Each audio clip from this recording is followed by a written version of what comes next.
building up your email list is this incredible asset that grows in value over time because things change. The algorithms change with social media. If you're running ads, paid media costs are all over the place. A lot of the things the trends that kind of come and go, or attention shifts from one platform to another, you always have to adapt. But one thing that has remained consistent throughout this entire time since I started in 2013 is email marketing. And the thing that really caught my attention originally was when I was a freelance copywriter, I was ghostwriting for a lot of big marketing agencies. And so I was really getting to see behind the scenes of a lot of businesses. And back then, blogging was the big thing. But the point of blogging partially was SEO, but then the other part was getting people onto your email list. And I noticed that time and time again, of all the different projects I was working on, where I saw the most consistency and where I was really seeing the most success for the work that I was doing was in email marketing. And it was just like, it's just this thing that once you see it, you can't ignore it.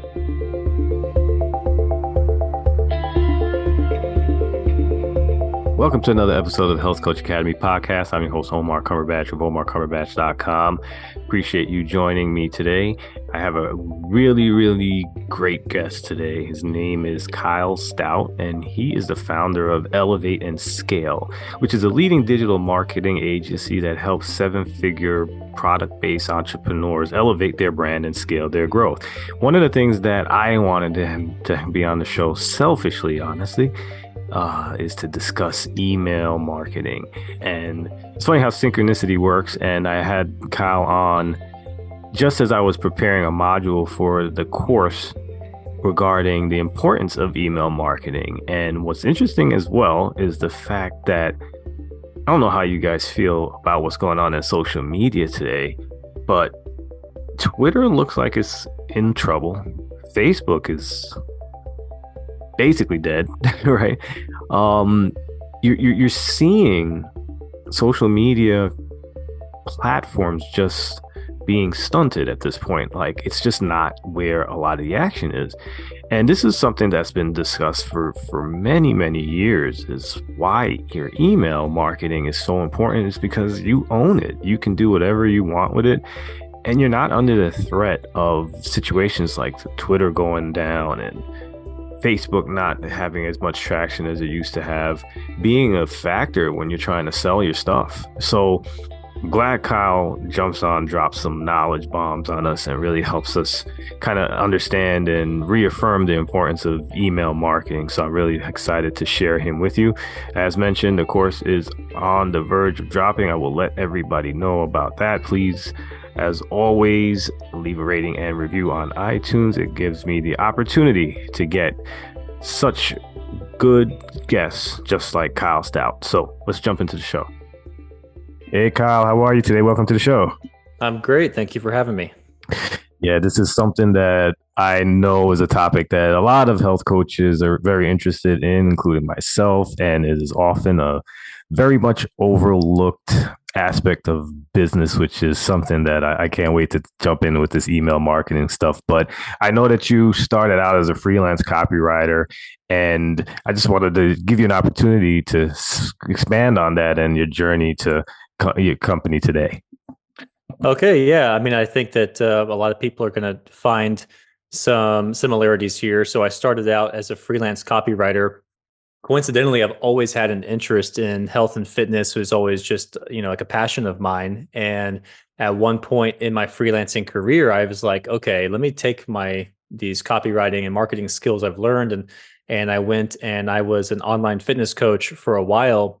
But I was also still working working with digital marketing clients. And really the only reason I stopped coaching was I had an opportunity to serve as the CMO for one of my clients.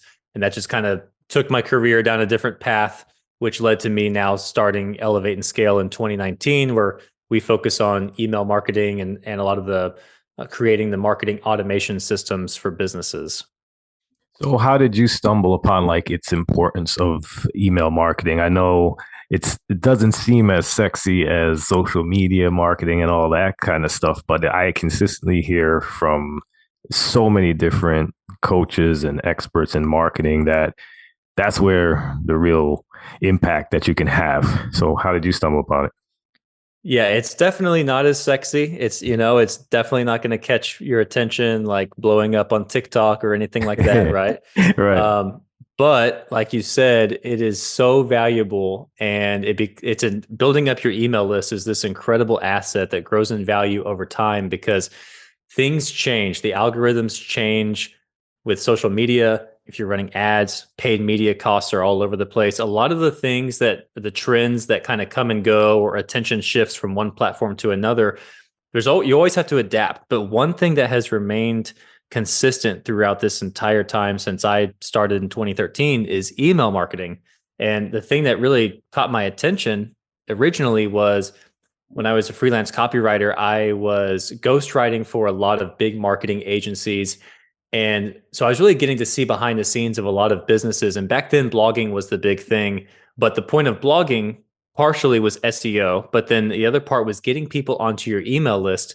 And I noticed that time and time again, of all the different projects I was working on, where I saw the most consistency and where I was really seeing the most success for the work that I was doing was in email marketing. And it was just like, it's just this thing that once you see it, you can't ignore it. hmm So, what was it that you saw as far as like a transition to actual business? What was it in this category that were like, wow, this is really awesome, and I got to get into it specifically? Part of it was that I liked it. So I used to I would write copy for people's websites and sales pages. And when I knew I wanted to start a marketing agency, originally I tried to do the all-in-one approach where we'd create your websites, we would do all your email marketing, we would do create social media content and all that. And I realized that it's impossible to be great at everything Mm-hmm. because everything has its own challenges. It's constantly evolving. And what I noticed was that, so for one, I just enjoyed email marketing. I was getting the best and most consistent results for people with that. But I also wanted to, because again, it's not as sexy, people overlook it. And a lot of times people, they're kind of like, they're relying on old strategies, things you find on Google that haven't really like the narrative about email marketing hasn't really changed much over the years, but what you can do with email marketing has evolved tremendously, and the technology that's available now is awesome. And I realized, you know what, it's overlooked, and it kind of gives me an advantage because while everyone else is focusing on social media or something else, if I can help people win at email marketing better than what they're used to, it's because it is consistent. It's easier to maintain those long-term business relationships with clients than it is for the sexier things where there's always just something that's just a little bit sexier that pops up. hmm Yeah, no, that is interesting. So it's like I always wanted to jump into just the concept of just the evolution of how it is developed over time, which is I think is really amazing because I have long standing emails from people who I've had say maybe subscribed to like 10 years ago, and it's amazing that I might buy something from them and it's been 10 years of a relationship, but I might not have opened up any emails from them in months or years actually. So could you talk about that as well? How like over the course of time, it's sometimes it's not just an immediate a transaction or anything. It's just something that can happen at any point in your business. Yeah, I mean that is a big part of why your email list as an asset really does grow in value because there are going to be everyone's at a different stage in their buyer's journey. So some people are shopping, they're actively shopping for what you offer. They're ready to buy right now. Some people maybe they want it, but maybe they don't have the means to buy right now, or there's just a million reasons that we come up with why we don't move forward on something, especially if you're considering coaching. Um, but if you maintain that relationship with them through email over time, again, like some people will just go through phases where they might not open. It doesn't mean that they don't like you. It doesn't mean that they're totally uninterested. For all you know, they've pursued some other route to reach their fitness goals, and maybe it didn't work out. Maybe they get bored with it. Whatever. There's just almost unlimited reasons why they could potentially come back. And by having that list and having maintained contact with them over time, when they're ready for what you offer, there you are. hmm So how simple is it to get started? Getting started is very simple. It really is the first thing you have to figure out is how to get people onto your email list. And people these days, like, so, a long, long time ago, it was so much easier to get someone to sign up to your email list because there was some novelty to it of just receiving emails from someone that you were interested in and you were interested in their content. At this point, for a fitness coach, your potential clients, they're probably getting your best content from your social media. And so they're not going to sign up. It's not going to be enough of an incentive to sign up just so they can get reminders about your social media posts or any content you're putting out. So you need to have some sort of what we would call a lead magnet. So it could be a free guide. So in the fitness space, man, there's so much you can do because there's a huge knowledge gap for the average person really has no clue, just the basics of tracking macros and how to create your macros and how to shop for healthy foods and shopping for healthy foods on a budget. So all of those problems that you can solve for them, if you choose one problem, one that is resonates with a lot of the people in your audience, and you create a free guide, it could be a free PDF, it could be a free video training, but whatever it is, they have to opt in to get it. That's the first thing you need. So you really just need this free offer. And then you need a landing page or some way for them to sign up to your list. And that's as simple as it. Like, that's the most simple way. And that's the way I would say, if you're just starting out, like, don't overwhelm yourself with trying to get too complicated yet. Get that piece figured out. Just start getting people on your list from your social media. Gotcha. So how as far as consistency, how do you like categorize what we should be doing on how often should we be sending these emails once we do capture an email address? Like what's the consistency of this look like? So it can really be, it's going to be different from business to business. So I would say at least, emailing people, I mean, absolute bare minimum once a month, once every couple of weeks. Mm-hmm. For most people, I would say, for most coaches, once a week is a good cadence to start with. As your list gets bigger and you can start to segment people into different groups within your list, and you can start sending more frequently. And by the way, if you have, diehard fans, you can email them every single day. So don't think that the thing there is, though, you don't want to be emailing them sales pitches every single day. So if you don't have something to say that's interesting to people every day, then don't try to go that route up front. That's a little bit more advanced, but at least a once a week touch point. And you always want to have a reason to show up in their inbox. So it doesn't mean that you can't sell in your emails. Everyone knows that's the whole point. Like, they know you're trying to sell to them. So you don't have to try to hide that fact, of course, but showing up with some value. So maybe it's like all week you're putting out content, you're answering DMs, you're answering questions from people. Maybe once a week you take the 3 most common questions that people ask and you sit down and write an email that, breaks those down in a little bit more detail than you would in a quick DM or a quick comment reply. Mm-hmm. And that could be your email for the week. Right. Yeah, no, it's interesting because a lot of people just struggle with the idea that they have to consistently do this on a regular basis. It seems like, the content that, like you said, is on social media, they kind of rely on a little bit more. But for us to craft an email might be difficult. Do you have any tips of that for people who may struggle with content? I like that idea of the what you've been receiving, like through DMs as well. But do you have anything else that can help people curate content for their email?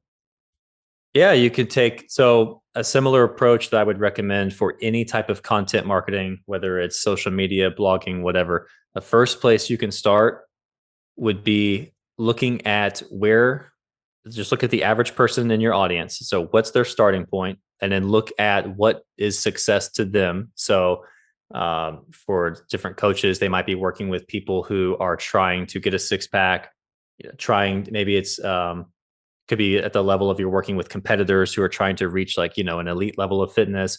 It could just be working with moms, whatever. You don't have to specialize in a particular thing, but looking at where they start out and then what it takes for them to get to the end result they want. There's usually like 3 to 5 major steps.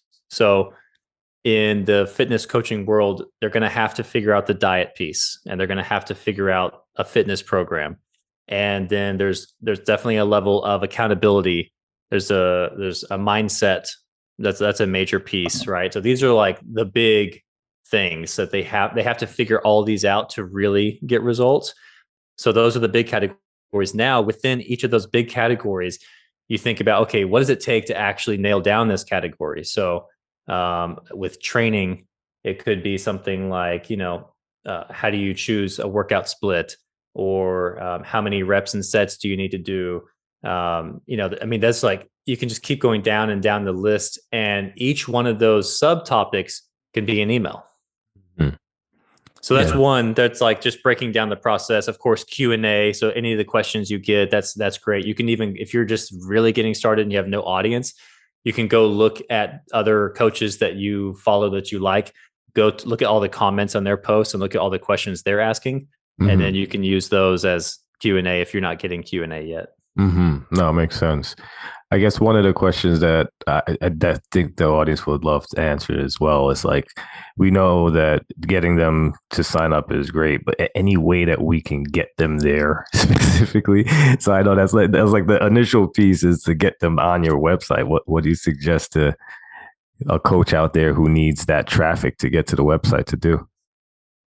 Okay, so first, at this point, just the way the digital marketing landscape is, you got to be doing short form video content. I mean, I guess you don't have to, but that's going to give you the fastest chance of just getting attention in your market.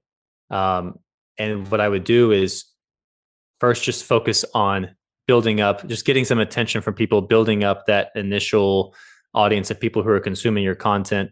And then I would create a lead magnet as soon as you can. So again, whether that's like a free checklist, some kind of free PDF guide, some Hmm. kind of free video training, that's going to be the thing that gets them on there. Now, you don't have to even have a full website built out yet. There's different landing page software where you just need a page for them to put in their email address on. So um, there's all kinds of really cheap landing page software that you can use to get started. So you don't even have to have a full blown website. And people, a lot of people have this fear, like you have to have this amazing brand and all this stuff. You really don't. You just need to have a connection with your audience. And a lot of times people nowadays, they don't even take the time to look through your website thoroughly. They Hmm. just want to get that thing. So what I would do is, like, say you're let's say we're talking about Instagram, and you're putting posts out every day, do some stories, but have one story dedicated to that lead magnet, and always try to connect the content back to that lead magnet. And just, it has to just be, it's a never ending thing. So it's always trying to get people into that. And of course, you have the link in your bio to get to that. And you want that to be the most prominent link early on until you Hmm. have other stuff that you can, once you've built up enough trust and authority and everything, where you can just sell directly to people, depending on how you structure your offers and everything, then you don't have to make that the main thing. But I find it's much easier to focus on that free thing up front, Hmm. build up your email list, and then the results will compound over time because you'll be able to sell to people on your list. Gotcha. So, what do you think are the top mistakes entrepreneurs make with their email marketing? I mean, one of the big ones for coaches is just not building up their list early enough, and not giving attention to that. And I think a lot of it has to do with people with TikTok, Instagram, YouTube. You see the views, you see the likes. So not only are you actually growing the presence of your business, but you're also getting a lot of positive feedback along the way every time you have a video that hits and does well. And when people are added to your list, no one sees that. There's not as much of a dopamine rush from building up your email list. It's not Hmm. as, again, it's just not as sexy or exciting. But it will pay off long term. So that one of the first mistakes is just not prioritizing the list, not getting people from your social to your list. And Hmm. then from there, it's some of the big mistakes would be things like being way too salesy in your emails. And there's definitely a time and a place, and we can talk about how you can be salesy in your emails, and when you should. But thinking of your emails, you really want to think of your emails as you have this direct line of communication with these people. and you don't want to waste that. So if you're too salesy, you're just going to turn people off. And even if they don't unsubscribe, if they don't unsubscribe, they'll just start ignoring them, and that defeats the whole purpose. And then another big mistake would be frequency, just not. So either people are emailing way too much. So like I said, most people shouldn't start out trying to email people daily. Like it does take just to be realistic, it takes a little practice. You got to build up your copywriting chops or have a good copywriter doing that, to pull that off in a way where you're just not annoying people. Right. But then on the other hand, people just don't email their list enough. And what happens is the list goes cold, and they forget who you are by the time you email them, and they forget why they're there, and they're just not as responsive. So you do want to have, I mean, even if it's only once a month, but have a regular touch point. Right. And I know you mentioned like, especially when your agency, the creation of systems to really get this going. Can you like describe a little bit about like the systems that you incorporate so that emails will be successful campaigns? Yeah. So the first place I would recommend starting with your coaching business is, so first you need that lead magnet. You just need that thing to get people onto the list.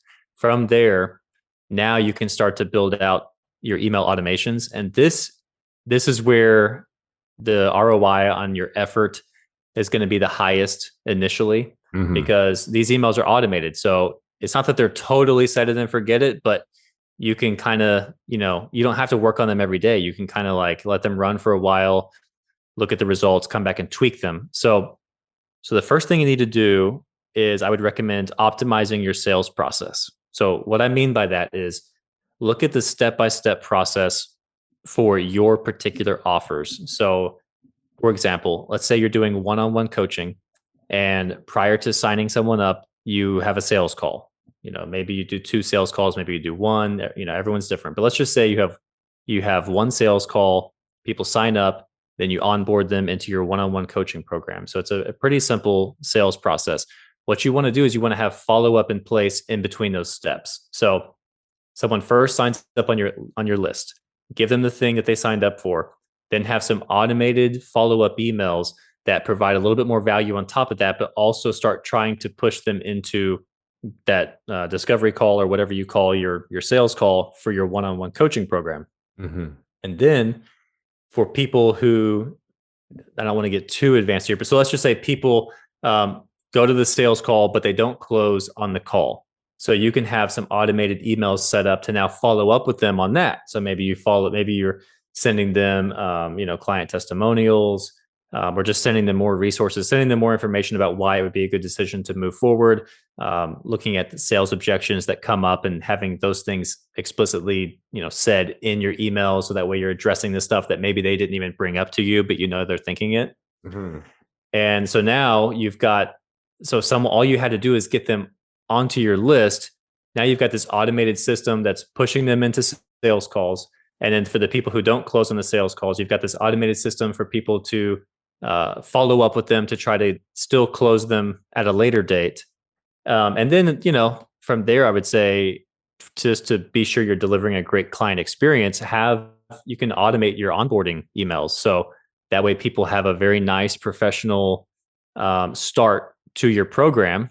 Once they sign up, you have it set up to, automate some of those initial communications. I always found it was great to like really, really impress them with giving them some great resources up front. So as soon as someone onboarded, I had automation set up to send them these guides that I had created. So like really detailed guides on everything that we're gonna talk about on our coaching calls regarding diet, setting, tracking your macros, how to calculate your macros. Even though I'm going to take them through all that, I want to give them all the resources to where they would never even need me again if they didn't want to work with me. Just so they're like, whoa, okay, this guy's like, I'm getting a college level course education here. You know what I mean? Right. And my guides were not just that, but like, how to cook healthy food in bulk where I would actually like use photos where I, cooked all this stuff at home, and how do I actually store? I mean, this is real life. People just need help with like the real life day-to-day stuff. And by just giving them all these resources up front, they're thinking, okay, you know what? this guy's got my back. Any concerns I have, I know he's got me. And it just, gives them, it makes them feel good about making that investment, especially if if you have a higher ticket offer for your one-on-one coaching. Got it. Got it. This is great information. Really appreciate you diving into it like this. So I guess one of the things that I was curious about is how could we create like emails that are consistently open? Because like I had mentioned earlier, I have a tendency not to open many, but obviously that's the name of the game as well. Do you have any tips on that? Yeah. So this is going to be so most people will say, they'll talk about subject lines and all that. And I will tell you that subject lines are largely overrated. No.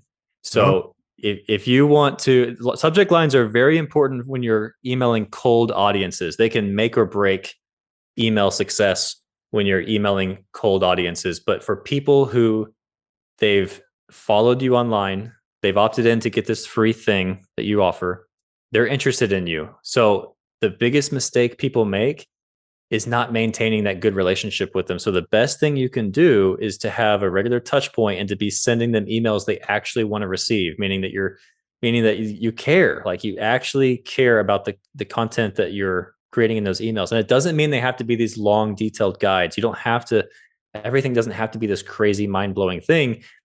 But you can just tell a short story or whatever, like make it interesting. But the biggest thing is if you let them go cold, it's very hard to win them back over. It can be done, but it's more of a preventative game where if you can just consistently deliver value and just consistently email them, you're actually going to get better open rates. Even though it sounds like, well, you're emailing them more, you're going to get better open rates from doing that because they know you, they like you, they trust you, they like getting the emails versus not emailing them very often. And then you use there's so many tricks you can use to spike your open rates for one particular email. And you can just Google subject lines. You'll find a million things, but I'll give you a few quick tips. So Mhm. keeping your subject lines short and concise, really curiosity driven subject lines, using a dynamic tag where it shows the person's name in the subject line, using emojis in your subject lines. All those things are going to help you get a better open rate than you would have without doing that.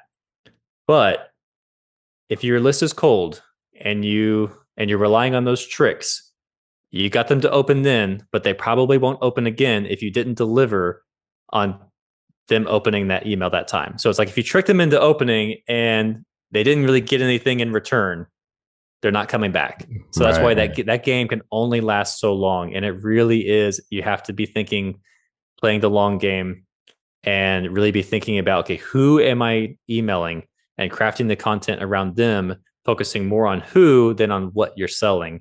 And honestly, people can tell. And that's I'm sure, like you said, there are lists you are subscribed to for over 10 years. And yeah, it doesn't mean you're always going to open every single email, but they've built up enough trust with you that you're still interested. And you may not open every single email, but over a 10-year time span, your open rate with them is still probably above average, compared to a list that's gone totally cold. Got it. Got it. Yeah, so I guess to close, and again, this has been great. I think this is very valuable, and the audience is going to get a lot out of it. Is I guess there is an overwhelming. I don't want to say overwhelming. Maybe I'm being too dramatic, but there is a fear that exists about just to consistently do this kind of thing. It's like so once you start, like you said, you have to be consistent with it, and there's a commitment issue, I think, with health coaches at times to be able to do this for the long haul. Do you have any like comment on that and see how we maybe overcome that issue as far as just being concerned about not being able to produce an email on a consistent basis? Yeah, I mean, I totally get it because when I was doing fitness coaching, at the time I was growing my business through Instagram, and I mean, I'll tell you, I was overwhelmed because I was putting out at least 4 posts a day. These were I had these were detailed infographics. I was creating it all. I didn't have anyone to help me create any of this stuff, right? So I was writing, like long detailed captions and all that back when that was a bigger thing to do. Mhm. And sending, replying to comments, going and commenting on other people's page. It's very overwhelming to do it all. And then to think that, because most people now are growing their business through social, and then to think, oh, now I've got to manage this whole other sales channel of writing emails. I don't know Mhm. anything about emails. So I totally get that. And what I would say is you're overthinking it, because social media is way harder, to be honest. It really, it is. So it's like, if you can, like, the way that you interact with your audience on social, you need to forget that there are any rules to email, and just do that. Just focus on, okay, how would I, like, what do I say to them on social? We'll say the same stuff in your emails, and you can really even rehash a lot of the same content in your emails. So whatever you're talking about that week, and one way you can do it is, like, for some people who like to have a theme, where maybe they'll have each week, they kind of have a theme for their content. Well, then now that's the theme for your emails, or for your email that week, where it's just, one way I would recommend, like, say you just sit down to plan out some content for the week, and let's say you've got 5 or 10 posts all around dieting or whatever. But a lot of these short form videos, I mean, they're really short. There's only so much you can say, and so the email could be the thing where this is kind of a more comprehensive resource. And again, I don't want people to feel the pressure like every email has to be this long email. It really doesn't. It could just be, again, it's communicating. So it could just be telling a story. It could be sharing, even if you don't have client testimonials that you can share yet. What I would recommend is you look at the people in your life who are struggling, like struggling with weight loss, struggling to build muscle, whatever it is.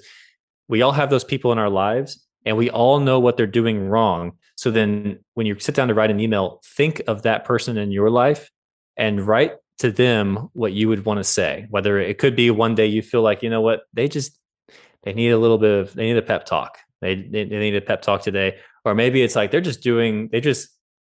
training they're doing is just not even effective at all. So I'm just going to write a note to them, even though you're going to send it to your whole list, about what you would have them do. And again, getting back to, if you don't have testimonials, you can share stories about people or from your own life of the successes you had, just by, and a big thing is just focusing on the challenges that you had to overcome, and mentioning especially the emotional stuff. So I'm mentioning the insecurity, the embarrassment, the being nervous about going into the gym, what other people thought of you whenever you had to lift these tiny little weights and everyone's throwing around big weights, all that stuff. It just having real conversations, that sort of thing is going to resonate with people. So it's, don't put so much pressure on yourself to plan content, or that I have to email them every single Monday. No, it could be you email them every 5 to 10 days, but just make sure you don't let too much time go by. So you don't want to be passive. But what I'm saying is, you don't have to feel like there's these hard and fast rules of, I have to email on exactly every these amount of days, and it has to have exactly this amount of word count. Just forget all of that stuff, and just think about having a direct line of communication, and what can you say to them that you think is going to help them. Mm-hmm. Oh, that's great stuff. So, Kyle, you've been fantastic, really shedding a light on this importance of email marketing, which I really appreciate. So, I wanted to give you an opportunity to just tell us a little bit about Elevate and Scale and what they do offer, just in case anybody who's listening needs help and wants to take on your services. And just, if you also can end with like your social media handles, the websites, anything that we could keep up with what you're doing in this space. Yep. So Elevate and Scale, we're an email marketing agency. We also do SMS, and our specialty is we just help businesses put their sales on autopilot and maximize revenue with email marketing. And as far as where you can find me, our website is elevateandscale.com. My social handles are Elevate and Scale. I would say the one place where I recommend following me would be on YouTube. That's where I'm giving the most attention right now. So I just started putting out some videos in the last couple of months, and I don't hold anything back. I've got tutorials. I will say that a lot of the videos are catered towards product-based businesses, but all of the strategies I'm talking about apply to any kind of business. And I'm going to continue putting out, as many resources as I can there to help people, because I know that if you're not in the position to hire someone, you still need to be doing email marketing. You will seriously regret it if you don't start building up your email list now. And when the time comes that you are in a position to hire, then maybe you'll keep me in mind. But either way, I'm happy to help. Oh, I appreciate that. And I give you a lot of credit for getting elevateandscale.com, because that's must have been unless you had it early. I mean, I can only imagine your luck to actually get such a good name for your business. Usually they're all taken. I was shocked that it was available. I'm shocked that it was available. I was like, hold on, no one. I was like, I felt like a genius. I was like, no one came up with this yet. Are you kidding? This is incredible. So thank you. Yeah, no, I get that. That's a steal. However that happened, thank God.